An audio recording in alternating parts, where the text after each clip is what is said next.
Hola, soy la Basmati de nuevo con vosotros. Hoy os voy a hablar de Le Corbusier. Mirad, tengo un problemita. Es que resulta, aparte, además de hacer otros temas, llevo 3 días con Le Corbusier. Entonces, Le Corbusier es como Picasso, es un artista. Yo he intentado verlo como arquitecto, pero también como artista. Y es gigantesco porque si hablas de una etapa es como Picasso. Si hablas de la época azul, pues no estás hablando, yo qué sé, del Guernica ni de tantas cosas. Y esto le pasa lo mismo, es como un pulpo que si coge un tentáculo, el resto de tentáculos no está hablando con ellos. Entonces he tenido un problema conmigo misma porque no sabía qué hablar del Corbusier. Y entonces he llegado a la siguiente conclusión, y es que os voy a decir unas cuantas cosas de su vida a nivel personal, cuando nace, dónde nace, tal más cual, y os voy a alumbrar una época de su vida. Da igual porque me las sé todas. A lo mejor os alumbra su primera etapa, cuando empieza. A mí me gustan todas, pero en particular me gusta la última. Lo que pasa es que es más, yo qué sé, como más triste.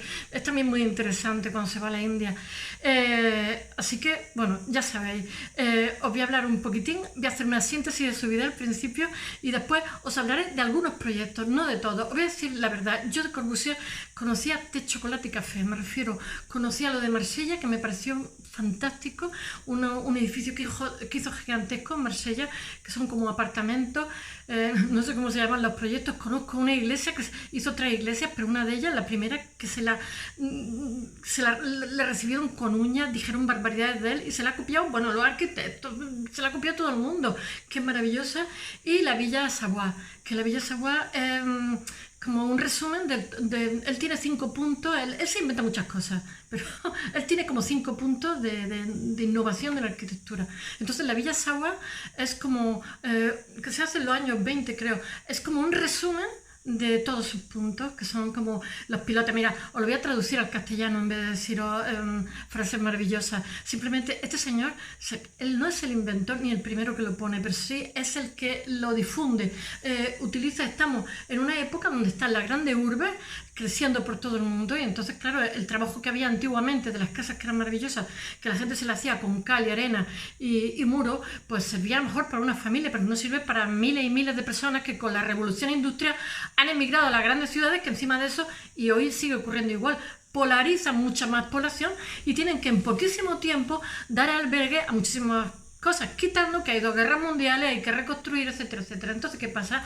Que con el hormigón armado, pues tiene unas estructuras gigantes que se hacen en poquísimo tiempo, que se secan rapidísimo. Después tienen unos problemas de humedad que son una risa, porque secan de fuera hacia adentro, o sea, al contrario.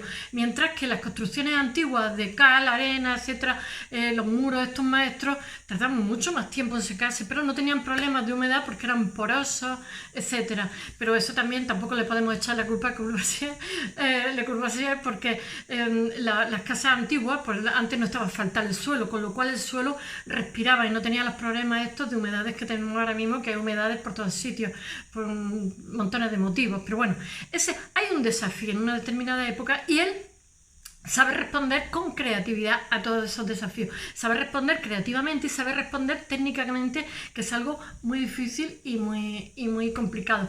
Él evita su casa de Savoie, que está llena de pilotis, de columnas que se quedan limpias. Él dice que ahí se puede entrar la vegetación y se vive arriba. Incluso la azotea arriba también se puede aprovechar. Entonces ese es el resumen. Ya las estancias son limpias. Los muros no tienen por qué ser muros que soportan, porque ahora mismo lo podéis ver vosotros cada vez que hay un terremoto. Por ejemplo, cuando hubo terremoto en Italia, que decimos, ay, mira qué ecológicas las casas antiguas de adobe o bien de arena, yo he dicho, con piedra y con cal. Pero bueno, es que cuando hay el mínimo temblor, como todo depende de un muro que sujeta toda la casa, pues la estructura ¡pum!, cae entera. Mientras que estas casas que hace Le Corbusier, que me pica todo, yo no sé qué me pasa.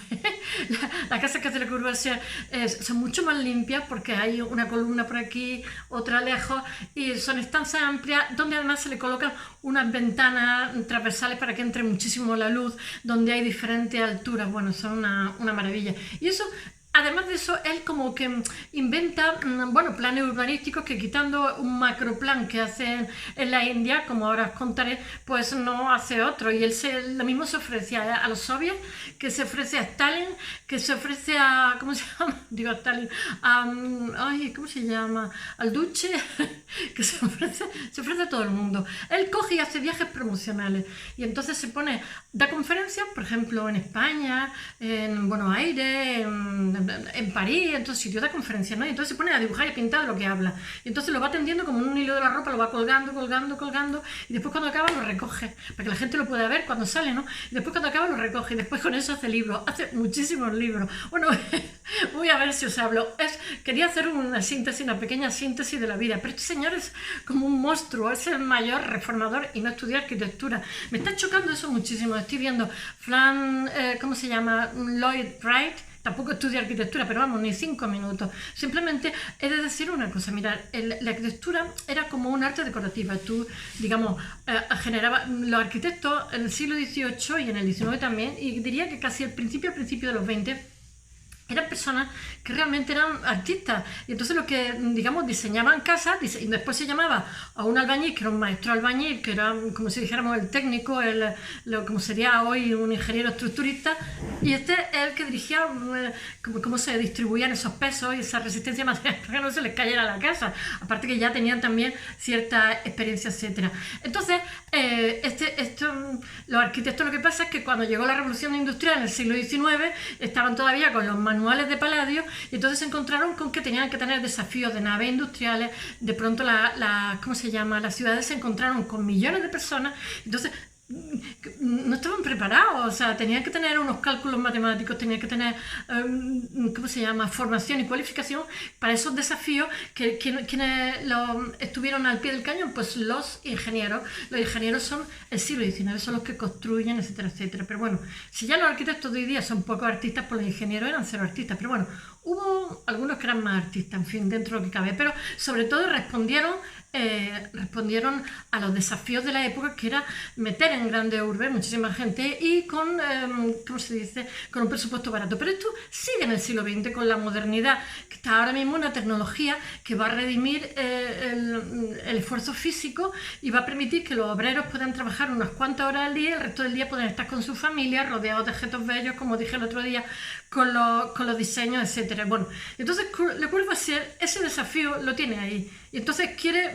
digamos, construir villas dentro del edificio con 2 alturas, etcétera, etcétera. En fin, él tiene unos planes gigantescos que si lo cuento me puedo tirar horas aquí. Voy a empezar contando su vida desde un inicio y después haré como digresiones, porque si no, quiero haceros como una síntesis y todavía lo estoy panzurrando más, que no sepa nada de su vida. Solo deciros que yo conocía 3 piezas suyas. La de la ciudad que hace en la India, porque es una maravilla. Lo vi en un dominical que salió en El País, que bueno, ahora parte la ha recubierto la selva. O sea, yo digo, ¿qué hace un suizo calvinista en mitad de la selva? Le encargan una ciudad, como le pasó a Niemeyer con Brasilia. De Niemeyer y de Barragán tengo que hablar un día porque son mis preferidos y no estoy hablando de ellos, estoy hablando de, yo que sé, Peter Benes y de Gropius, que me encantan también, ¿eh? Bueno, he de deciros que, ¿cómo se llama? Le Corbusier, que en realidad es el Cuervo, junto a Gropius, Mies van der Rohe, en fin, toda una serie de arquitectos son el símbolo de la arquitectura moderna y contemporánea del siglo XX. Ellos son los racionalistas, el ángulo recto, la racionalidad, el orden, en fin, la funcionalidad, por decirlo de alguna forma. Pero bueno, aunque la funcionalidad es antitética con el arte, como he dicho, en este caso no. Este es un buenísimo artista. Ahora, como ser humano, no me gusta nada. Un depredador. ¡Guau! Ya empezamos con los comentarios feministas. Bueno, voy a empezar por el principio, venga, que si no me estoy panzurrando. Bueno, él, vamos a ver, se llama, tengo que leer el nombre que no me lo sé, tiene un apellido español gris, Charles-Édouard Jeanneret Perret. Aquí el amigo, se llama así. Todos le conocemos por Le Corbusier, pero ahora lo explicaré, que tiene su explicación, porque es que en un momento dado que él se dedica a ser pintor porque le da el punto, él quería ser artista. Bueno, él no quería ser nada, lo que pasa es que las circunstancias de la vida lo van conduciendo a determinados sitios, pero él, lo voy a decir una cosa, no va al despacho hasta las 2 de la tarde, que ya ha paseado el perro y se ha pasado toda la mañana pintando, porque él le da más importancia a ser artista que a ser arquitecto. Supongo que tendría un ejército de personas ahí dentro, todo hay que decirlo, que no lo sabemos, porque las cosas no se hacen solas. ¿Cómo se dice? Era muy bestia trabajando, también lo digo, venga. No, nace en un pueblo de Suiza, en un pueblo perdido ahí en los Alpes, y su padre... ¿Cómo se dice? Bueno, él es un artista, vamos, yo lo juzgo desde el punto de vista artístico, pero claro, tengo que hablarlo también, porque él también, determinada época de su vida, se dedica full time a ser artista o a ser arquitecto, porque cuando es arquitecto tiene añoranza de ser artista y cuando es artista tiene añoranza de ser arquitecto y al final decide ser arquitecto, pero tiene una época que está dudando, ¿eh? Se pone a pintar cuadros y pierde un ojo, toda su vida está nada más que con un ojo, ¿eh? Estaba un poquito cieguito, estaba un poco chuchurrío el hombre. Y bueno, he de deciros, por hacer principio y fin, que muere ahogado. Él tenía como, después de hacer villa y villa lujosísima, de diseñar muebles y muebles, tenía un cabañón que tenía 2 o 3 metros cuadrados con el váter en medio. Y tenía como otro, al lado del cabañón, otro cabañón, que es donde trabajaba con otros 2 o 3 metros cuadrados. Y decía que lo que le gustaba era bañarse, que se comía cualquier cosa y que lo que le gustaba era trabajar, dibujar y bañarse en el mar. Y el médico le dice, por lo visto debía estar un poquito delicadito de salud, tenía 75, 76 años, no tenía más, y se pegaba unas pasadas de nada toda la mañana, y en uno de estos días se fue a las 8 de la mañana a nadar y a los 2 o 3 días lo encontraron ahogado. Se supone que le dio un infarto porque nadar no es un deporte, aunque es muy suavito el mar y tal, es un deporte muy completo y hay que estar fuerte, y 75 años, estaba regular de salud, en fin, no lo sé, ese es su final. En 1965, me parece que el 28 de agosto, como en esta fecha, a final del verano, pero vamos, tuvo una vida plena, así, plena, y fue un triunfador en todo lo que hizo y todo lo que tocó. Pero como todos los triunfadores, con un ego que todos los que estaban cerca lo pachorraba, y si no lo pachorraba casi, aunque tenía buenos amigos. Pero bueno, nosotros no vamos a juzgar, yo no quiero juzgar su vida, la verdad, ni que fuera un cafre con las mujeres, que lo era. Yo voy a juzgar al artista, porque es que si no, yo por ejemplo Picasso es que, vamos, me pone a 100 también. Vamos a juzgar lo que era el artista, que me parece un artista excepcional y me parece un arquitecto alucinante. Venga. Suiza, nace en Suiza. Su padre se dedica, he leído varias biografías y como todas las biografías cada una dice una cosa. En una de ellas dice que su padre es grabador de relojes que necesitan lupa porque es un trabajo muy preciso. Y en otra he leído que su padre la cava, como si dijéramos las cajas donde iban esos relojes caros que se exportaban a todo el mundo. No sé cuál de las cosas era el papá, pero el hecho real es que su madre es profesora de música, una profesora bastante inteligente, vive 101 años y sabemos su vida gracias a las cartas. Toda la semana le escribía una carta a la mamá, pero contaba todos los rollos que tenía. Entonces, claro, sabemos sus proyectos, pero su vida la conocemos por una amante que tuvo toda la vida, que era una heredera sueca, americano-sueca, en Estados Unidos, y claro, mientras que no se veían porque estaban uno en Europa y otro en Estados Unidos, él llega a ir a Estados Unidos en Zeppelin. Pues se escribían muchísimo, y entonces tenemos la información de la amante sueca, tenemos la información de la madre a la que le escribía toda la semana, y una pareja gay que es muy amiga de ellos, que son suizos, pero se van a vivir a Alemania, y él le hace la casa, y ellos se dejan, como si dijéramos, llevar por él, porque lo ven con mucho talento, y aparte de todo son muy amigos, y se pasan la vida escribiéndose. Entonces ahí vemos al ser humano, y desde esa perspectiva os voy a contar un poquito su vida, sus proyectos, y un poquito como ser humano también. Bueno, pues nace su vida en ese contexto, pero él como músico no vale. Entonces, él toda la vida arrastra el que quiere agradar a su madre. Un poquito de Edipo aquí el amigo. Muchos promiscuos lo son, tuvieron mala relación con su madre, y las mujeres también. Esa obsesión que hay, están buscando a mamá. Eso es relacionarse en plan depredador con todo. Pero bueno, nos da igual. Bueno, nace en 1887, ya he dicho, en un pueblo perdido de Suiza. Una familia muy calvinista, muy trabajadora, pero muy unida y con muy buena armonía. De hecho, él le hace a su hermano proyectos. Cuando tiene más dinero, su madre le hace una casa maravillosa. O sea, él está, dinero que tiene, dinero que ayuda a su familia, porque sus padres son bastante modestos, aunque sean gente buena y tal, bueno, en fin, como somos todos. Buenos, buenísimos, pobres, pobrísimos. Bueno, ya he dicho que él nace en un pueblo relojero, o sea, ya más suizo imposible, que con una mentalidad muy calvinista, y él resulta que, como lo ven un poquito cieguito, se pone a aprender el oficio del padre, porque su abuelo también había hecho lo mismo, etcétera. Y entonces, como lo ven un poquito cieguito, pues dicen, este niño no. Y entonces lo enfocan en la escuela de arte y oficio para que haga, como si dijéramos, decoración, que aprenda a dibujar, que aprenda a ver si se puede ganar la vida por ahí. Y entonces, bueno, no he dicho el nombre de la madre, que se llama Marie Charlotte Amélie Perret.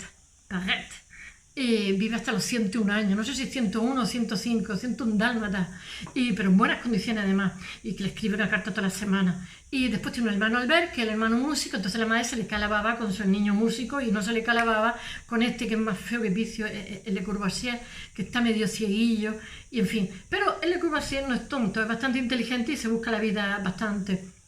Bueno, Le Corbusier, he de deciros que es un apócope que toma a los 31 años cuando está con un amigo en París que está llevando una vida bohemia y entonces empiezan a escribir, hacen como una revista, el espíritu de lo no sé qué, ahora lo cuento. Y entonces resulta que él se pone ese nombre porque resulta que él firmaba, su amigo y él hacían un cuadro juntos y cosas así, entonces tenía para la pintura sus apellidos reales y después su amigo firma con un apellido de su madre y él no puede poner el de su madre porque ya ha trabajado para Perret, el del hormigón armado.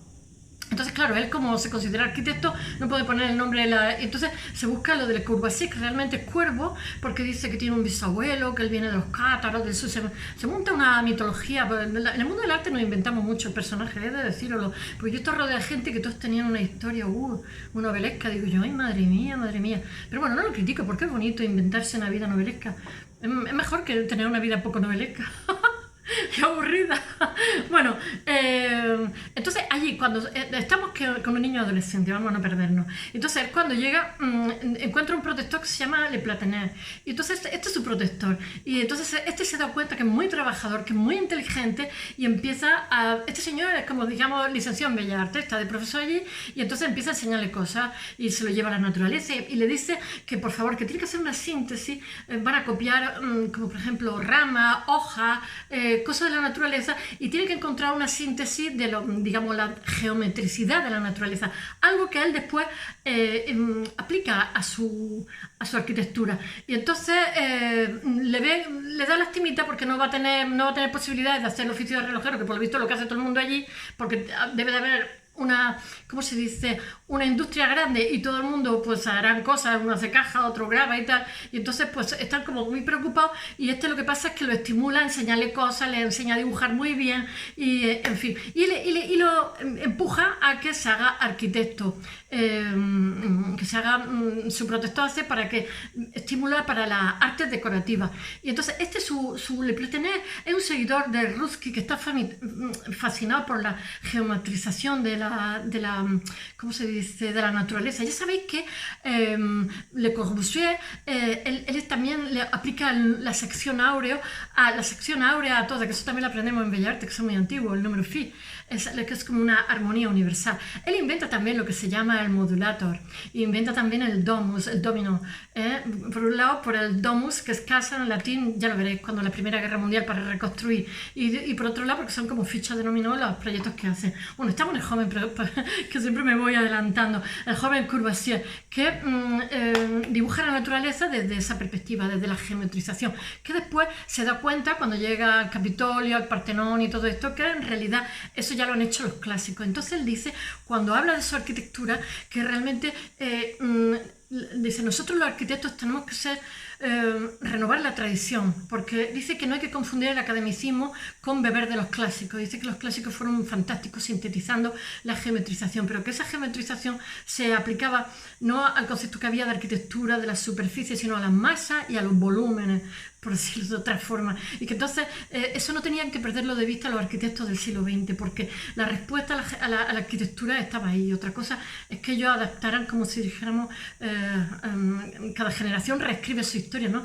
Adaptar al contexto y al entorno la forma, pero nunca sin perder de vista lo que ya da la tradición hecha. Y entonces él tiene la Acrópolis encima de su mesa de trabajo, la tiene pinchada en la pared, porque dice que cuando la conoció, que se fascinó totalmente con ese mármol, esas columnas destrozadas, y de hecho se hace una foto con ella. Bueno, sigo con el adolescente, que si no...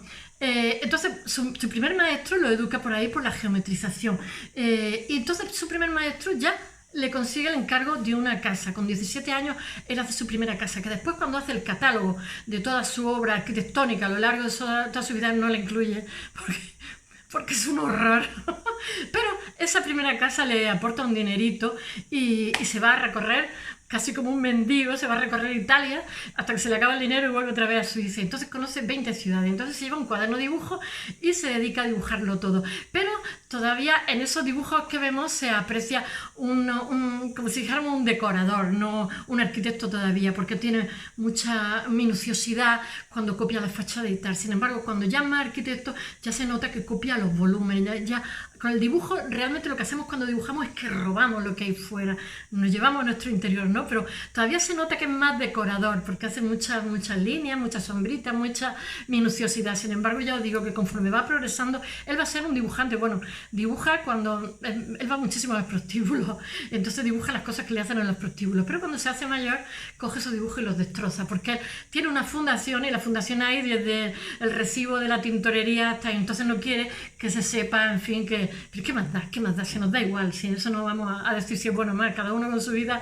hace lo que quiere mientras que no haga mal a nadie. Bueno, entonces estamos en Italia y solamente ve superficies cuando copia, pero cuando llega allí a su maestro a Suiza, cuando se le acaba el dinero, su maestro le dice: oye, mira, tienes que irte a Viena, estamos a final del siglo, este chico es principio del siglo, estamos a principio de la modernidad, Viena es efervescente, ahí se está cosiendo todo. Entonces coge y se va a la Viena modernista, que es donde bullía todo, el refinamiento, etcétera, el modernismo, etcétera, etcétera, que son, y bueno, y entonces se va para Viena, pero dice que Viena le parece una cárcel, porque él intenta allí establecer vínculos con otros arquitectos que hay, pero por lo visto no, ¿cómo se dice? No conecta con esa ciudad efervescente. Y entonces no se encuentra a gusto y se va a París, se va a vivir la bohemia de Montmartre, que no sé. Y entonces, pero resulta que su protector suizo le dice: oye, tienes que intentar ir a Perret, porque ahora mismo está probando un nuevo material que es el hormigón armado. Entonces se va a Perret, toca su puerta y Perret le da trabajo y está trabajando un tiempo con él. Perret, he de deciros que hace la primera casa de París en hormigón armado, su propia casa y atelier lo hace allí. Y entonces él dice que, y este Perret le enseña, porque él está aprendiendo el oficio como antiguamente en el medievo, le enseña, lo protege y de alguna forma lo promociona. Pero él es muy inquieto y entonces se va, sabe que ahora mismo Berlín es la otra capital europea donde se cuecen las cosas. Y Peter Beren con la Werkbund sabe que allí también se está cosiendo todo. Y en 1910 coge y se va a Berlín, aquí el amigo, anda que tenía las cosas bien puestas.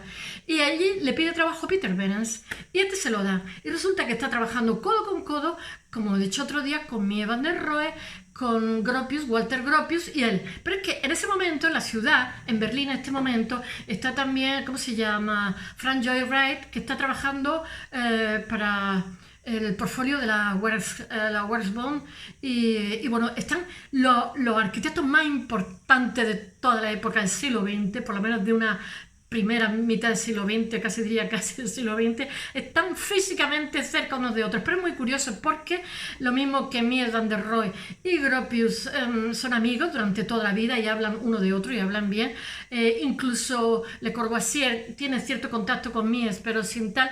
Gente que está trabajando codo con codo, jamás Corbusier nombra a Walter Gropius, jamás Corbusier nombra a Walter Gropius, a Mies van der Rohe, no sabemos por qué. Y eso que después de adulto tienen cosas juntas y tal, pero no tienen un entusiasmo que él dice después de Peter Behrens, está trabajando con ella, sabéis que la EG la dirige la Rathenau, que también es político, y le piden a Peter Behrens que diseñe todo, diseña el logo, diseña los electrodomésticos, diseña la sala de turbina, diseña todo. Y eso es un éxito y es una maravilla. Es el vínculo entre el arte, porque Peter Behrens antes de arquitecto había sido artista, es el vínculo, o sea, es la explosión del diseño. Estamos a principios del siglo en Alemania, antes de la Primera Guerra Mundial.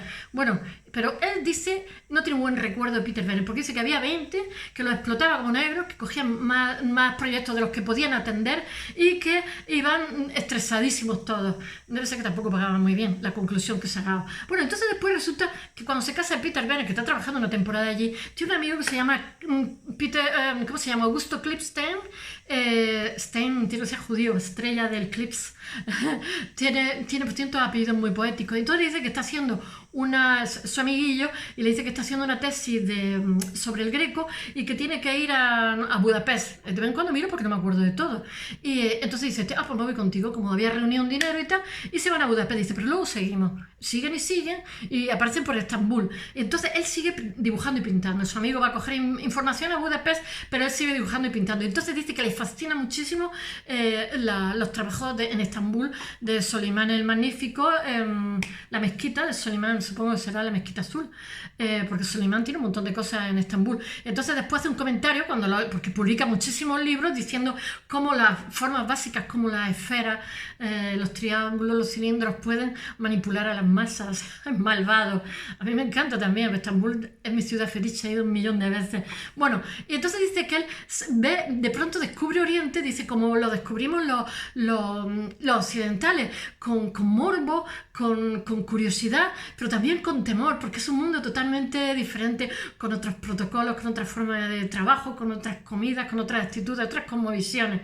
Y bueno, de ahí vuelven a Grecia, y entonces él está en el Partenón. Dice que, bueno, que esa foto que tiene en el Partenón, esa foto preside toda su vida. Cuando se pone a trabajar se la lleva, y está con una columna de mármol pentélico, y entonces quiere que se vea, él está al lado de una de las columnas que está en el suelo destrozada, y entonces dice que quiere que se vea, cuando le hacen la foto a principios de siglo, con este dinerito que tiene, quiere que se vea la escala entre su tamaño y el de la columna, y dice que es fabuloso. O sea, que eso es para él todo, Grecia es todo. Y bueno, vuelven por Pisa porque para él Pisa es su ciudad fetiche. Pero ahora cuando vuelve por Pisa, ya los dibujos que hace no son tanto de decorador como de arquitecto, porque ya sí que hace los volúmenes, ya sí que refleja las masas, ya ha habido un clic en su cabeza después de la experiencia que ha tenido con Perret, después de la experiencia que ha tenido de varios años con Peter Beren, etcétera, etcétera. Y entonces él decide en su pueblo abrir un despacho, ya se considera arquitecto, y entonces abre un despacho en su pueblo, y el cartel anuncia y dice que está trabajando en Viena con los grandes, que está trabajando con Perret en París, que está trabajando con Peter Beren. Pero nadie toca su puerta porque su pueblo está perdido, y a la gente como que lo de arquitecto pues que nada. Y entonces, pues que son sus clientes, sus padres que son gente modesta, y le hace una villa tan fastuosa que los pobrecitos están aquí, pasan unas penalidades horrorosas, después están años y años y años malviviendo para poder pagar, porque los embarca en un... Pero ya esa villa ya es más depurada y más bonita que las cosas que ha hecho antes, porque este ya es su cuarto o quinto proyecto, y dice que se sentirá culpable toda la vida. Después, cuando tiene dinero, le compra a sus padres, le hace una casa en el lago Lehmann, tal, pero bueno, hasta que tiene dinero pasa un tiempo, porque esto tampoco es coser y cantar. Y bueno, al final tienen que irse de la casa y tienen que venderla porque no pueden soportar los gastos que tienen. Pero esa mansión ya empieza a ser como un rasgo de su genio. Y bueno, ya se empieza a alejar un poquito de Platener, y hace un proyecto también para una pareja gay que he dicho, que son los Richter, que se van a Alemania a vivir. Entonces hace el proyecto que hace es mucho más, ¿cómo se dice?, progresista, mucho más avanzado, y es un discurso ya más propio, menos que tiene clasicismo, pero ya va directo también al racionalismo. Y bueno, todo esto es explicado en las cartas de su madre, por eso conocemos su vida, y por la amante sueco-americana, la heredera riquísima millonaria que tiene mientras que no se ven, pues se pasa la vida escribiéndose cartas. He de deciros que él se casa con una chica que es dependiente, que ha sido modelo, que se llama Yvonne, que es una mujer buenísima, y buenísima por lo que tenía que aguantar el tío pero que se muere antes que él, y después él lleva siempre, cuando la incineran, lleva una vértebra. Pero yo digo, menos teatro, vive, tío, haberle dedicado más tiempo en vez de tanto amar así en abstracto. Bueno, no le hagáis caso, que me da mi vena feminista. Ya he dicho que ese papel de la Acrópolis, esa fotografía que tiene en la Acrópolis, le acompaña a todos los sitios, como su fotografía fetiche, porque dice que la reinterpretación del mundo clásico, de la tradición, es el que da la respuesta a los arquitectos.